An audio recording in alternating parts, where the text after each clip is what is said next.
Greetings and thank you for being here. We're the last ones, and we will not disappoint, or I should say, Claudia will not disappoint. So I have the extreme pleasure of introducing my former colleague, the current chief scientist at Dstillery. She'll be talking to you today about data and creativity.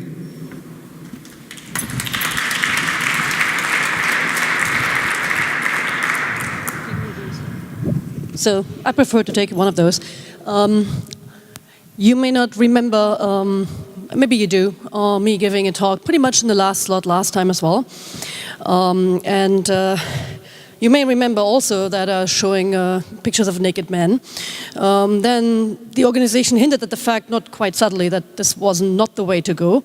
And so this time I'm going to show you a picture of a not quite naked potato with advertisement written on it. In fact, this was an ad during the Super Bowl showing a potato doing absolutely nothing for 30 seconds. Now you may wonder whose idea that was. Some of you may know. So the brand behind the potato, in fact, is Cards Against Humanity. And there is a lively ongoing discussion around the relevance and impact of said video ad. In fact, there were somewhat kind of mixed reactions to it, to say the least. Some people really didn't quite feel enthralled by it. And in the aftermath, there was a written story by Cards About Humanity, pretty much summarizing their effort in their usual snarky way, and drawing a couple of interesting lessons as how they perceived, looking back, their process of creating this creative. And so my favorite really here is one of the insights that they actually turned to radio research and concluded that the potato was the way to go. Ultimately, however, admitting that while this may be true in general, it's not entirely clear whether this was really answering the right question. Now, there is the suspicion that all of this is really just a farce. So don't take the story too much at face value.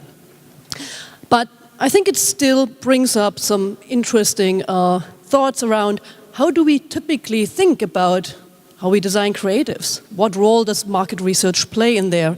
And maybe we should embrace some new ways to think about it. And so one of the things I'm proposing is we all are very much familiar with programmatic as an efficient way of delivering media. But maybe we can think about this differently and change it from an execution vehicle into the place to look for insights and understanding, maybe more so than we have. And the reason I say it is, A, that's kind of similar to many of the talks we have had, but there's a huge data footprint that you're observing in the programmatic environment alongside with the ability to execute. And the second point is, a lot of the, call it AI optimization or whatever, that is doing the optimization of campaigns as it stands, is exactly the kind of tool you need to understand what your customers are doing. So it's actually as a side product of giving you all the nice CPA that you're looking for, can provide a lot more insight that we're currently probably missing out on. So with this being said, I wanted to first just kind of give you the usual data footprint. We have a lot of panels that we currently see in the industry, but what the programmatic brings to bear is a much broader view of covering pretty much any device out there. And on occasion, having wider coverage is indeed necessary for certain types of insights. So the daily volume in programmatic, the way we observe it, and probably true for most players, is roughly 100 billion events across probably more than 200 million devices every day. They are connected to each other. And so one example here is, let's say you actually care about luxury cars, Mercedes in this case. We know people are there because their lat long tells us, with some cleaning effort. Now, one of the modeling efforts that I just show you as an example here is, can we build a predictive model that looks at browsing histories and see which of them predict who truly is right now in the market? because they're likely to, in person, show up at the car dealership. Now, this is a model, and it's a little bit heavy duty, so I'll walk you along here. So this is the top 30 most predictive digital activities that we have seen out of 300,000 that people do prior to showing up at some Mercedes-Benz dealership in the US. So, what do you see? People are doing their homework. They're actually reading about cars. But you see more than that. You also see the competitive set. You see what the other brands were considered in the process. And it just happens all by itself. The machine finds that just based on the behavior. There seems to be some truth to the fact that people buy cars when they're buying real estate. So we see clear indication of real estate sites being visited prior to going to a car dealership. And then there's a very different group of people. New car, new body. They go out and try to get in shape. So not only do you understand what the different personas are, but you also understand something about their mindset and maybe the life cycle they're in. Which brings me to a different topic, back to the potato. There are very different groups represented in here. And maybe you should speak to them differently as you target. So the creative that you're designing to deliver your message should probably reflect these different populations here and should be guided towards them.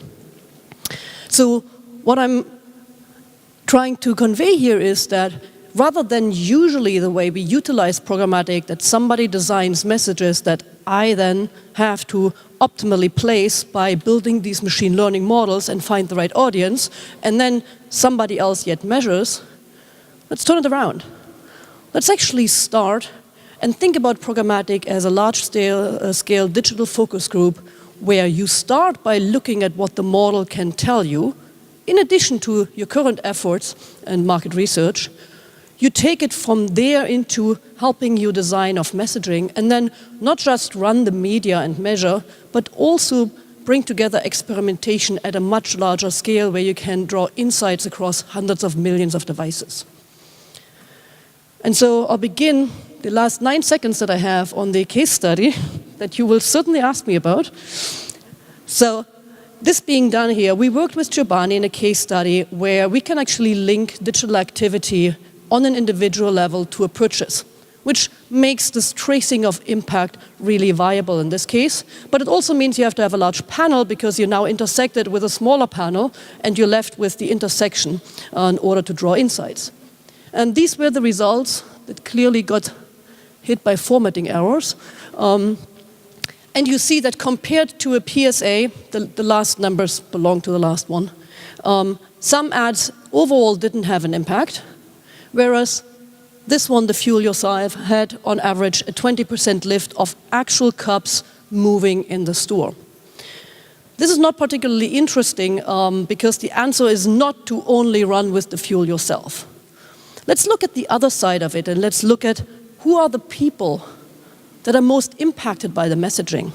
And you see here off the top of the line, fitness enthusiasts, moms and techies, which, interestingly enough, corresponds to exactly to the target audience that market research has revealed to be optimal for Giovanni. This is a slide from one of their marketing deck.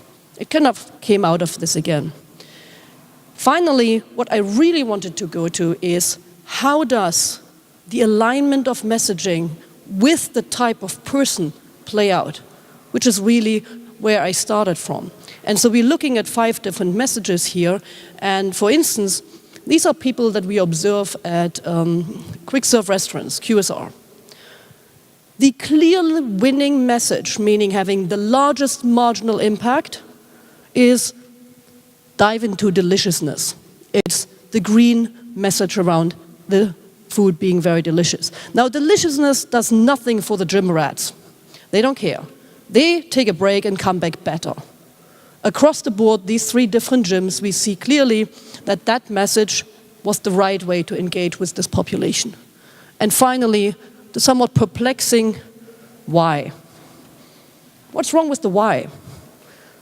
Well, whoever lives in New York knows that the why is not where your average gym rat hangs out. This is where you take your kids for swim lessons. And so in the Y, you have the mixture of both of these populations, and you see this showing up as well. And so, with only having run over by 1 minute, thank you. Claudia, love the presentation. I have a question for you. Is it true that it's your birthday today? Okay, guilty as charged, yes. It is my birthday, but I will not tell you which one. Happy birthday to you. Happy birthday to you. Happy birthday, happy birthday. Happy birthday to you.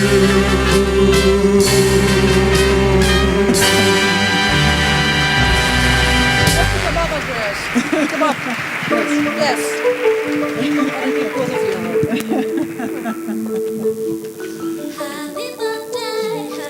So, make a wish, or wishes.